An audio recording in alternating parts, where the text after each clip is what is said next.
Assalamualaikum warahmatullahi wabarakatuh. Kami dari kelompok 4 yang beranggotakan 1. Oliviana Familia Lestari dengan NIM 23210, 2. Dian Ika Safitriana dengan NIM 23211, dan Muhammad Tajuddin Alif dengan NIM 23212 akan menjelaskan tentang identitas nasional sebagai karakter bangsa Islam dan nasionalisme, globalisasi, dan tantangan identitas nasional. Yang pertama, identitas nasional. Identitas atau dalam kamus Oxford berasal dari bahasa Latin yaitu idem atau sama, dan dua makna dasar yaitu pertama, tentang kesamaan absolut, dan yang kedua adalah konsep pembeda atau perbedaan yang menganggap adanya konsistensi dan kontinuitas. Identitas adalah soal apa yang kamu miliki secara bersama-sama dengan beberapa orang dan apa yang membedakan kamu dengan yang lainnya. Sementara itu, kata nasional merupakan identitas yang melekat pada kelompok-kelompok yang lebih besar yang diikat oleh kesamaan-kesamaan fisik, baik fisik seperti budaya, agama, dan bahasa, maupun non-fisik seperti cita-cita, keinginan, dan tujuan. Dengan demikian, dapat disimpulkan bahwa identitas nasional adalah suatu jati diri yang khas dimiliki oleh suatu bangsa dan tidak dimiliki oleh bangsa yang lain.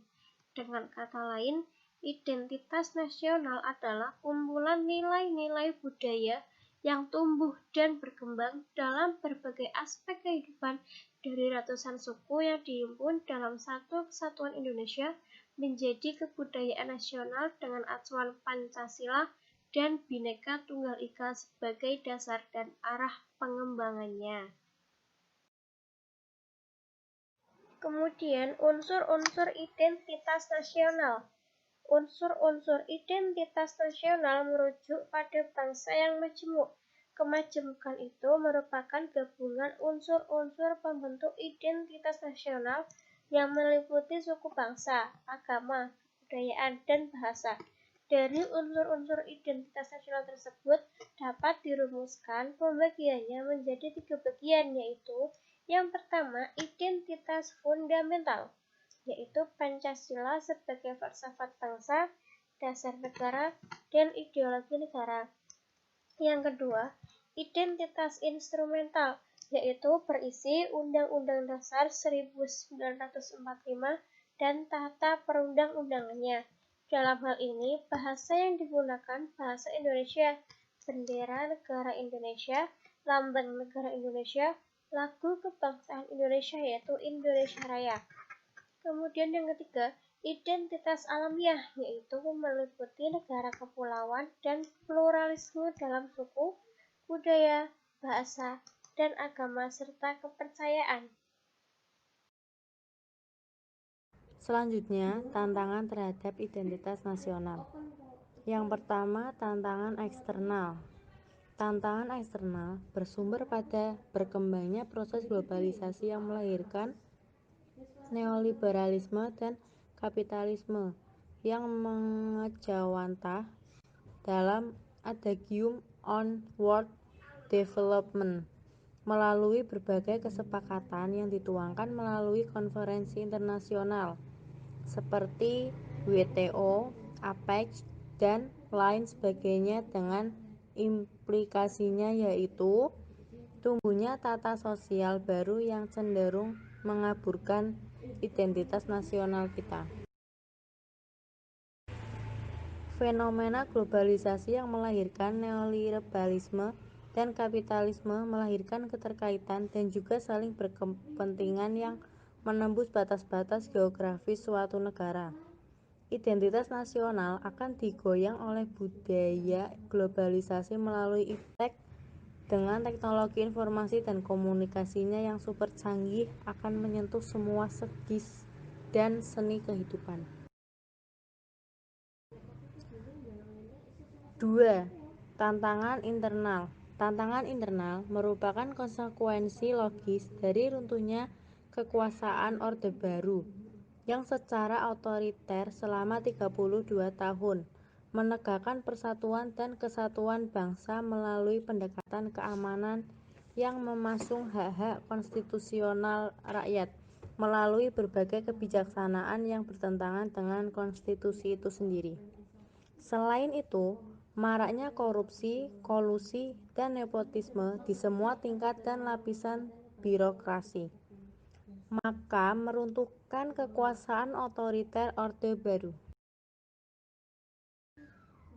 Dengan runtuhnya kekuasaan Orde Baru telah mendorong kebebasan demokrasi. Akan tetapi sayangnya kebebasan demokrasi telah mengarah ke tindakan anarkis. Demokrasi yang kebablasan sebagaimana kita lihat ekses-ekses yang timbul dalam pelaksanaan pemilihan kepala daerah. Otonomi dan desentralisasi pemerintah daerah semakin hari semakin mengarah ke ancaman disintegrasi. Dan berbagai permasalahan lainnya telah meracunkan arti identitas nasional kita. Selanjutnya, Islam dan nasionalis. Persoalan perwakilan dalam kenyataannya sangat dekat hubungannya dengan demokrasi daripada dengan kriteria pemerintahan konstitusional. Suatu rezim yang dianggap tidak representatif oleh standar-standar modern tetap masih dianggap konstitusional sepanjang pemerintahan tersebut memberikan stabilitas prosedural dan pertanggungjawaban kepada sebagian besar yang diperintah dan sejauh pemerintah itu representatif sebagian besar masyarakat atau badan politik. Menurut Roger Garaudy, sistem perwakilan merupakan bentuk sistem pemerintahan yang dilahirkan dan kondisi sejarah yang khususnya untuk Inggris dan Perancis. Sistem ini diekspor ke negara-negara yang struktur dan kebudayaannya berbeda.